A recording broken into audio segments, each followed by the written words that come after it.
आणि आता पाहणार आहोत दिवसभरातील टॉप 9 राजकीय बातम्या।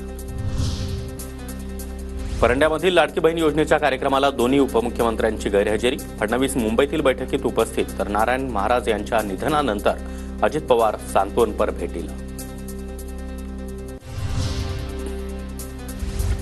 जे.पी. नड्डा दौऱ्यावर असल्यानं देवेंद्र फडणवीस मुंबईत तर अजित पवार त्यांच्या नियोजित कार्यक्रमामुळे गैरहजर।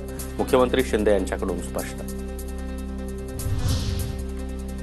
तानाजी सावंतांना राष्ट्रवादीचे लोक बाजूला बसले की उलट्या होतात, असं असेल तर त्यांच्या कार्यक्रमात न गेलेलेच बरं।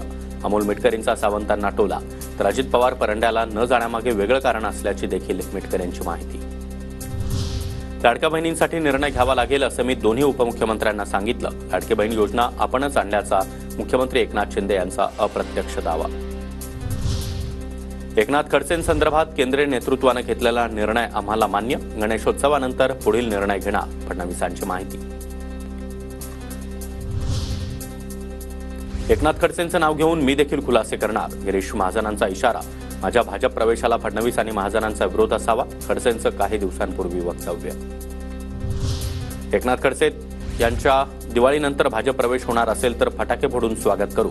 दिवाळीमध्ये थोडे जास्तीचे फटाके घेऊन ठेवू। खडसेंच्या प्रवेशाबाबत फडणवीस सांगत असतील तर कुणाचा विरोध राहील का? गिरीश महाजन यांचा खडसेंना टोला। मंत्री गिरीश महाजनांचा जामनेरमधील लिहा तांडामध्ये दुचाकीवरून प्रवास। महाजनांना यावेळी चिखलातील रस्त्यावरून देखील प्रवास करावा लागला। व्हिडिओ चांगलाच व्हायरल। हिंदू आणि मुस्लिम धर्मगुरूंनी एकमेकांच्या धर्मावर बोलू नये, शिंदे गटाचे नेते रामदास कदम यांचं वक्तव्य। मधल्या काळामध्ये मोहम्मद पैगंबरांबाबत झालेलं वक्तव्य निषेधार्ह असल्याचं देखील रामदास कदम यांचं मत।